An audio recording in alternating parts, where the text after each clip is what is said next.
সুপ্রিয় দর্শক, খবরের কাগজের নিয়মিত আয়োজনে আপনাদের সকলকে আমন্ত্রণ জানাচ্ছি। আপনাদের সাথে আছি আমি আখি আক্তার দোলনা। চলুন দর্শক, দেখে আসি খবরের কাগজের আজকের আয়োজনে আপনাদের জন্য গুরুত্বপূর্ণ কি খবর রয়েছে। আজকের খবরের কাগজের শুরুতেই থাকছে, চলে গেল আসিয়া, রেখে গেল ঘৃণা। আসিয়া আর নেই। বুক ভরা ঘৃণা রেখে নিষ্ঠুর পৃথিবী থেকে বিদায় নিলেন ৮ বছরের শিশুটি। টানা ৮ দিন মৃত্যুর সঙ্গে লড়াই করে অবশেষে হার মেনে নিল। গতকাল বৃহস্পতিবার দুপুর ১টায় ঢাকার সম্মিলিত সামরিক হাসপাতালে শেষ নিঃশ্বাস ত্যাগ করেছে আসিয়া। জাতিসংঘ মহাসচিব ঢাকায়, আজ যাবেন রোহিঙ্গা ক্যাম্পে। প্রধান উপদেষ্টা ডক্টর মোহাম্মদ ইউনূসের আমন্ত্রণে ৪ দিনের সফরে গতকাল বৃহস্পতিবার ঢাকায় এসেছেন জাতিসংঘ মহাসচিব অ্যান্তনিও গুতেরেস। পরিস্থিতি নিয়ন্ত্রণে সরকার কঠোর। আইন শৃঙ্খলা নিয়ন্ত্রণের প্রশ্ন এবার কঠোর হওয়ার সিদ্ধান্ত নিয়েছে সরকার। দাবি আদায়ের নামে সড়ক অবরোধ, জনগণের ভোগান্তি সৃষ্টি, পুলিশের ওপর হামলা, ছিনতাই, ডাকাতি সহ অপরাধমূলক কর্মকাণ্ড ঠেকাতে কঠোর ব্যবস্থা নেওয়া হয়েছে। ঢাবির সাবেক ভিসি আরিফিন সিদ্দিক আর নেই। ঢাকা বিশ্ববিদ্যালয়ের সাবেক উপাচার্য এবং গণযোগাযোগ ও সাংবাদিকতার অধ্যাপক ডক্টর আরিফিন সিদ্দিক আর নেই। টানা আন্দোলন কর্মসূচিতে অতিষ্ঠ নগরবাসী।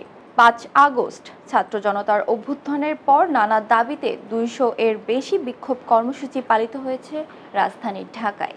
এসব কর্মসূচি পালনের সময় গুরুত্বপূর্ণ মোড় অবরোধ করায় ভোগান্তি বেড়েছে নগরবাসীর। আসিয়া হত্যার বিচার ৭ দিনের মধ্যে শুরু হবে। মাগুরার শিশু আসিয়া ধর্ষণ ও হত্যা মামলার বিচার আগামী ৭ দিনের মধ্যে শুরু হবে। গতকাল বৃহস্পতিবার সচিবালয়ে সাংবাদিকের সঙ্গে মতবিনিময়কালে এ কথা বলেন আইন, বিচার ও সংসদ বিষয়ক উপদেষ্টা ডক্টর আসিফ নজরুল। রাজস্ব বাড়বে ২০,০০০ কোটি টাকা। তামাক বিরোধীদের কর ও মূল্য প্রস্তাব বাস্তবায়ন করা হলে ধূমপান হ্রাস পাবে। পাশাপাশি ২০,০০০ কোটি টাকা অতিরিক্ত রাজস্ব আয় হবে। দর্শক, খবরের কাগজের ইসলামে যা থাকছে, দোয়া শুধু চাওয়া নয়, আত্মার প্রশান্তিও। মানুষের জীবনের সবচেয়ে গভীর ও ব্যক্তিগত যে অনুভূতিটি আছে তা হলো দোয়া। বিপদে আপদে স্বপ্ন পূরণের আশায়, ব্যথায় কষ্টে কিংবা নীরব ভালোবাসায় মানুষ একান্তে আল্লাহর কাছে প্রার্থনা করে। আল্লাহর নৈকট্য অর্জনের মাস। হাদিসের ভাষায় কালিমা, নামাজ, রোজা, হজ ও জাকাত হলো ইসলামের গুরুত্বপূর্ণ মৌলিক ৫টি ভিত্তি। রমজান হলো সেই মাস যাতে কোরআন নাজিল হয়েছে। মাহে রমজান হলো মর্যাদাপূর্ণ মাস।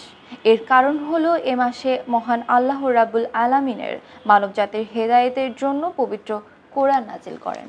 দর্শক, এখন সুবর্ণরেখা। জসিমউদ্দিন ও বাঙালির মুক্তিযুদ্ধ। বাংলাদেশের মাটির মানুষগুলোর কাহিনী রয়েছে। জসিমউদ্দিন তার সাহিত্য নির্মাণে অনেক বড় ভূমিকা পালন করেছেন। তার লেখায় দেশ ও দেশের মানুষের কথা এসেছে। তেমনি মুক্তিযুদ্ধ নির্ভর লেখাগুলো সমান গুরুত্বপূর্ণ। এগুলো পাঠ করলে মুক্তিযুদ্ধের ভয়াবহতা নতুন প্রজন্ম নতুন করে আবিষ্কারের সুযোগ পাবে। ইউক্রেন যুদ্ধ অবসান। রাশিয়ার প্রেসিডেন্ট ভ্লাদিমির পুতিন বলেছেন, ইউক্রেনের যুদ্ধবিরতি নিয়ে যুক্তরাষ্ট্রের প্রস্তাবে রাশিয়া সম্মত। তবে যে কোনো যুদ্ধবিরতিতে সংঘাতের মূল কারণগুলো সুরাহা করতে হবে। এছাড়া অনেক বিষয় নিয়ে বিস্তারিতভাবে আলোচনা করতে হবে। নেপালে রাজতন্ত্র ফিরিয়ে আনার দাবিতে সম্প্রতি রাস্তায় নেমেছে সেখানকার মানুষ। তারা নেপালে হিন্দু রাষ্ট্র পুনঃপ্রতিষ্ঠার দাবি জানাচ্ছে। গাজা নিয়ে ট্রাম্পের সুর বদল, স্বাগত জানিয়েছেন হামাস। যুক্তরাষ্ট্রের প্রেসিডেন্ট ডোনাল্ড ট্রাম্প গাজা থেকে ২০ লাখের বেশি ফিলিস্তিনিকে স্থায়ীভাবে বাস্তুচ্যুত করার প্রস্তাব থেকে সরে এসেছেন। বিষয়টিকে স্বাগত জানিয়েছেন ফিলিস্তিনি স্বাধীনকামী গোষ্ঠী হামাস। পঞ্চপাণ্ডবের বিদায় দেখেনি ঘরের মাঠ।